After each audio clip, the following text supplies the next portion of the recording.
भयंकर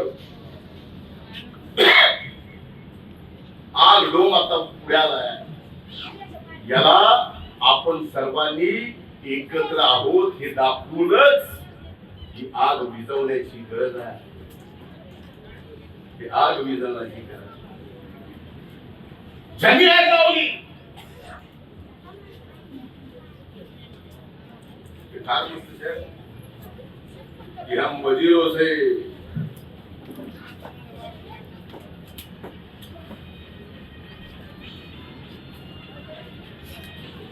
कुछ मिलने की सिफारिश नहीं रखते. हमें मालूम है जर्रे को तारा कौन बनाता है. ये महत्वाचं नाही.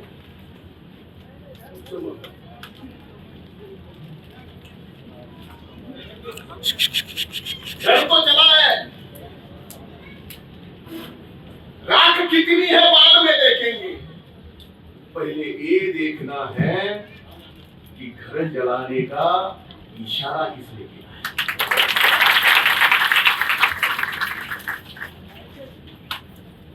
है. म्हणून मी आपल्याला सांगतोय की अशा परिस्थितीत या महापुरुषांची जयंती साजरी करत असताना या महापुरुषांनी कुठल्या एका जातीत जन्माला आले त्याच जातीसाठी काम केलंय असं समजून जमणार नाही. सर्व जाती धर्माने एकत्र येऊन जयंती साजरी करावी लागेल. आपल्या नगराध्यक्षांनी सांगितलं की मॉस्कोला अण्णाभाऊ साठेंचं पुतळा उभा आहे. आम्हाला आपण पद्मश्री दिला परडीला प्रथम नागरिक म्हणून. हे मी सांगतो की तो पुतळा मॉस्को मध्ये अण्णाभाऊ जिवंत असताना उभा केलेला आहे. एकमेव त्या काळात असे महापुरुष कामगाराच्या चळवळीतून उपाशी माणसाच्या उपाशी पोटाची लिखाण करून सर्व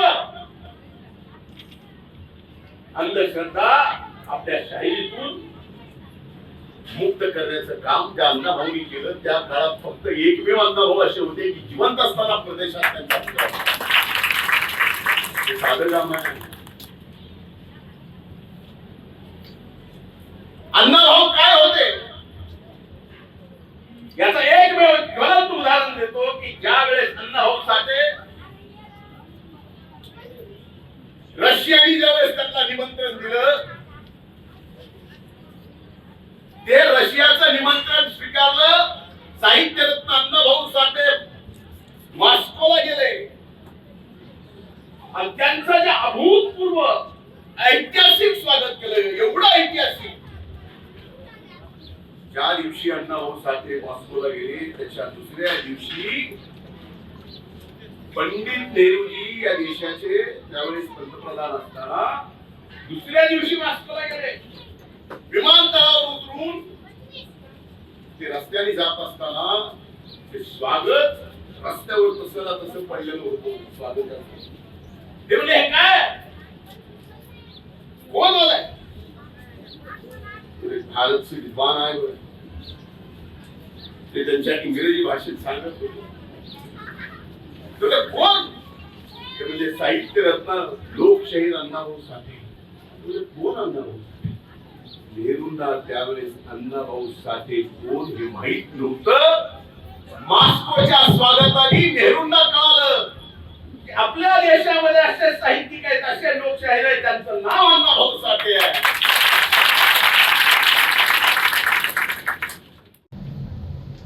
अनेक महापुरुष दिले आणि त्यांना आपण महापुरुष म्हणत गेलो कारण त्यांनी समाजासाठी नाही तर मायबाप जनतेसाठी काम केलं. पण मागच्या अनेक दिवसापासून काही वर्षापासून मी पाहतोय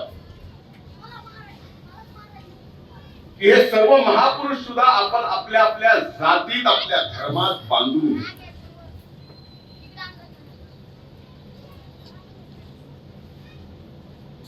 युगपुरुष छत्रपती शिवाजी महाराजांची जयंती आली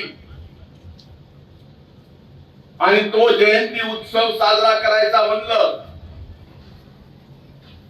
की फक्त मराठा समाजानं पुढे यायचं आणि ती जयंती साजरी करायची.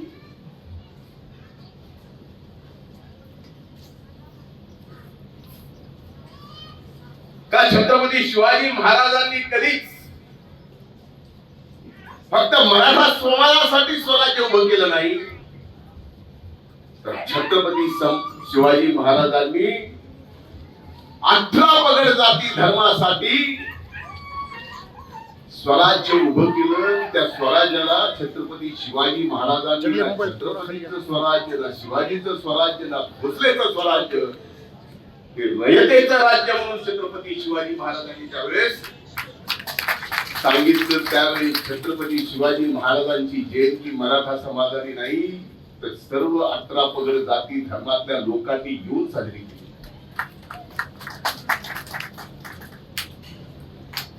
महात्मा फुलेंची जयंती आली की पाली समाजाने एकत्र यायचं, त्यांनी जयंती साजरी करायची.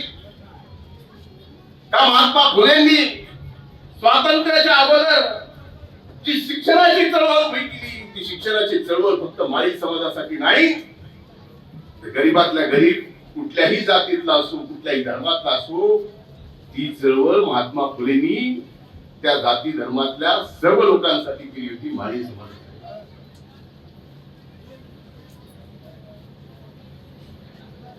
तसंच परमपूजनीय भारतरत्न डॉक्टर बाबासाहेब आंबेडकरांच्या बाबतीत,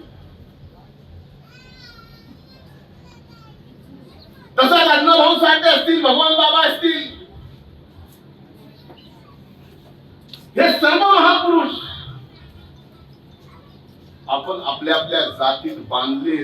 माझी हात जोडून कळकळीची विनंती आहे, आजच्या जयंतीला इथं उपस्थित प्रत्येक जण जो कुठल्या जातीचा असेल त्यांनी आपल्या मनाशी बोलगाड बांधली पाहिजे की हे महापुरुष आपले आणि यांची जयंती आपण सर्वांनी एकत्र घेऊन साजरी.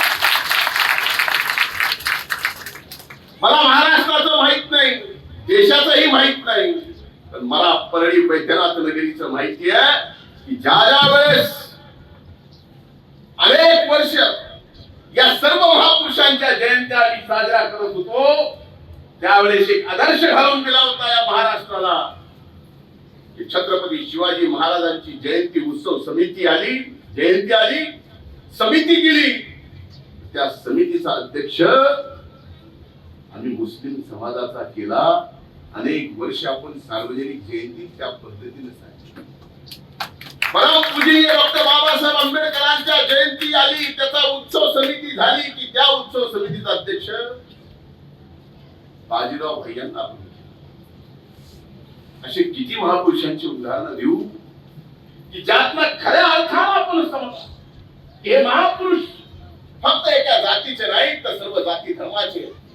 या परळीनं अनेकदा या महाराष्ट्राला सांगितलंय, हे विसरून जमणार नाही. ही पुन्हा एकदा आज आठवण करून द्यायचं. कारण मधल्या काळात कोविड पासून सार्वजनिक जयंत्या उत्सव साजरा करणं बंद झालं. तिथं भैया आहे, तिथं वैजनाथराव आहे, तिथं शकील भाई आहे, तिथं अजय आहे, तिथं अनेक आहे, अयुब भाई आहे, पवन आहे.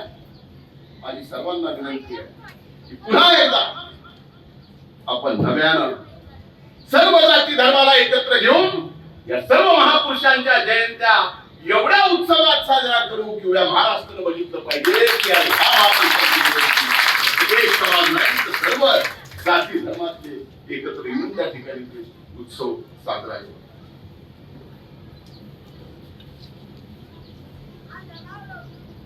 मी जर अण्णाभाऊ साठेंच्या वर बोलायला लागलो तर मी तसा मूळ व्याख्यान आहे. आता सांगितलं जगतभर जणांना माहिती अनेक ठिकाणी छत्रपती शिवाजी महाराजापासून धर्मवीर संभाजी महाराजापासून साहित्यरत्न अण्णाभाऊ साठे, महात्मा फुले, परमपूजनीय डॉक्टर बाबासाहेब आंबेडकर या सगळ्यांवर या महाराष्ट्रात अनेक ठिकाणी जाऊन अनेक मोठ्या मोठ्या व्याख्याच्या सोबत मी व्याख्याने केली.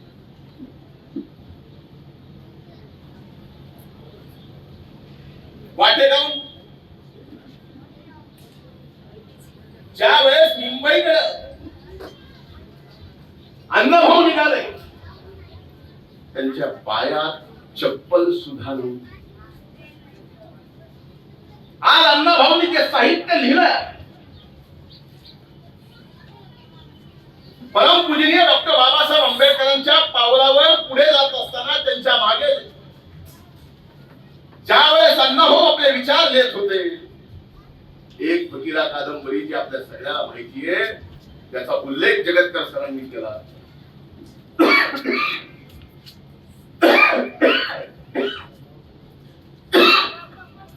ती फकीरा कादंबरी बाबासाहेबांची पहिली भेट घेत असताना अण्णाभाऊ साठेंनी कुणाला भेट दिली असेल तर ती परमपूजनीय डॉक्टर बाबासाहेब आंबेडकरांना.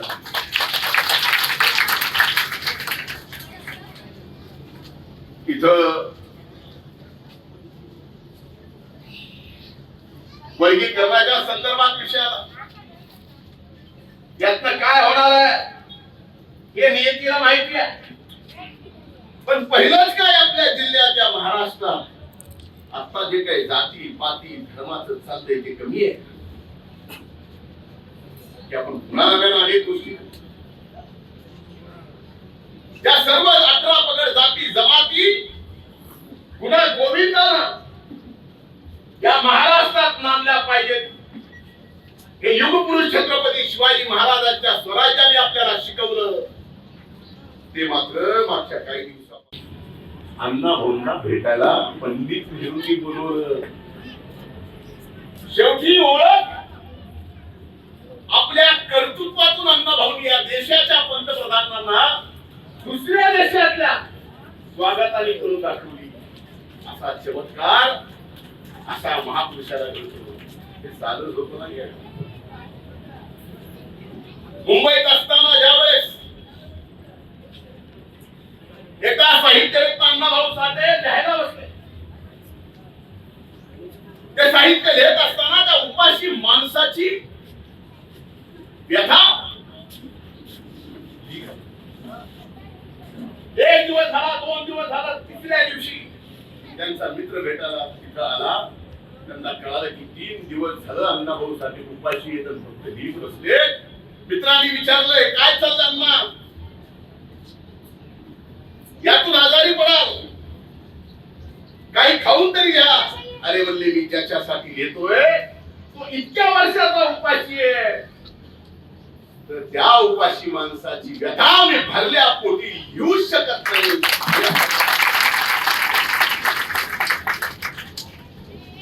आज यांनी सांगितले की आपण लक्ष द्या, आपलं लक्ष कमी झालंय. तुम्हाला सांगू इथे जेवढे समाजाची बांधव आहेत तुला मी अर्ध्या लोकांना नावाने मान्य करावं तुम्हाला गोपाळराव मान्य ना. आमचं दुर्लक्ष नाही, आमचं जास्तीचं लक्ष आणि फारच जास्तीचं लक्ष देत असल्यामुळं आम्हाला काय काय सहन करावं लागतं.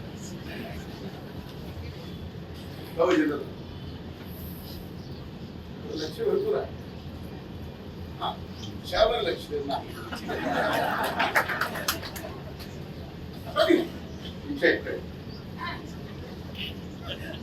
त्या माझ्या माय बहिणी आहेत, तुमच्यावर लक्ष आहे का नाही खरं सांगायचं. आणि एवढं लक्ष कुणाचं दुखणं असतो, ऑपरेशन असतो, काय काय नाही सगळं. प्रत्येक दसऱ्याला येतो, माझं स्वागत करतो. आता मोठा झाला, बाळ होतो त्यावेळेस त्याचं एवढं क्रिटिकल ऑपरेशन. आम्ही निमित्त मात्र आहे, करता फिरवीचा सगळा तो आहे, सगळी नियती करत असतो. आमच्या हातून घडवते एवढंच. बघा मी किती नशीबवान. मला मंत्री व्हायची पहिली संधी मिळाली आणि जो विभाग दिला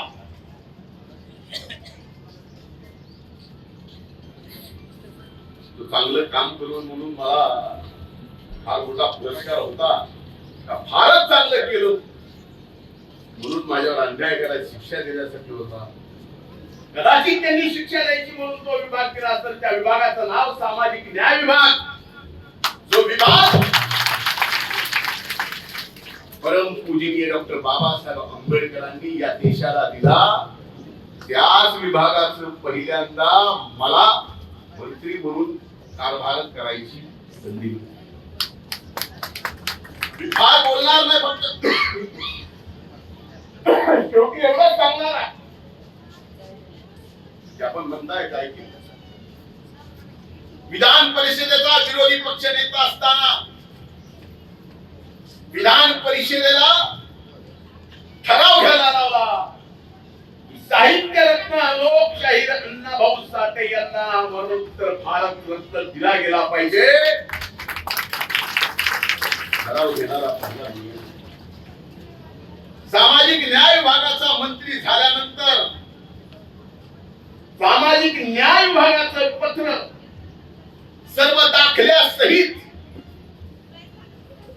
केंद्र सरकारला पाठवलं. त्या पत्रात या लोकनायक साहित्य रत्न लोकशाहीर त्याच्या नंतर भारत रत्न लागलं पाहिजे हे पत्र लिहिले.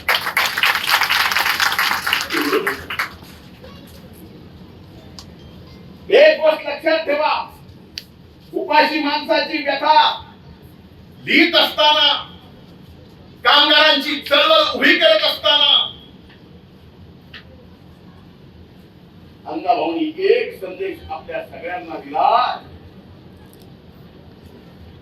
की परातीला पैसा चिटकत नसतो. अंधश्रद्धा कसल्याही पाळू नका. श्रद्धा ठेवा, पण अंधश्रद्धेच्या विरोधात साहित्य रत्न लोकशाहीर अण्णाभाऊ साठेंनी एवढ्या मोठ्या शाहिरीतून लोकांना जागा करायचं काम केलं आणि अंधश्रद्धेतून बाहेर काढून श्रद्धा करायचं, श्रद्धा ठेवायचं डोळ्यांनी, उघड्या डोळ्यांनी. हे आपल्याला नाही तर सटवाई मसोबा अंक तंक म्हणून आज एक संकल्प करूया. साहित्य रत्न लोकशाहीर अण्णाभाऊ साठे यांच्या जयंतीच्या निमित्तानं इथून पुढे जसं पूर्वी आपण महापुरुषांच्या जयंत्या सर्व जाती धर्मातले सर्वजण एकत्र येऊन करत होतो, इथून पुढच्या काळात सुद्धा साहित्य रत्न असो हे सर्व महापुरुष त्यांची जयंती परळीच्या सार्वजनिक ठिकाणी, मध्यवर्ती ठिकाणी, या ठिकाणी सर्व जाती धर्माने एकत्र करायचे. एक संकल्प करा, अंधश्रद्धेपासून बाजूला राहा, शिका. अनेक जण शिकले आणि या महापुरुषांना त्याच अर्थानं, खऱ्या अर्थानं जयंतीच्या निमित्तानं आपण आठवण करतो. त्यांचे विचार सुद्धा आपल्याला अंगीकृत करावे लागतील. ते करावे ही कळकळीची विनंती करतो. पुन्हा एकदा लोकशाही साहित्य रत्न अण्णाभाऊ साठेंच्या जयंतीच्या निमित्तानं मी आपल्या सर्वांना मनपूर्वक शुभेच्छा देतो आणि साहित्य रत्नांच्या चरणी त्यांच्या विचाराशी नतमस्तक होतो. खूप खूप धन्यवाद. जय हिंद, जय महाराष्ट्र. जय हिंद, जय महाराष्ट्र. जय भीम, जय लहुजी साळवे, जय अण्णाभाऊ साठे.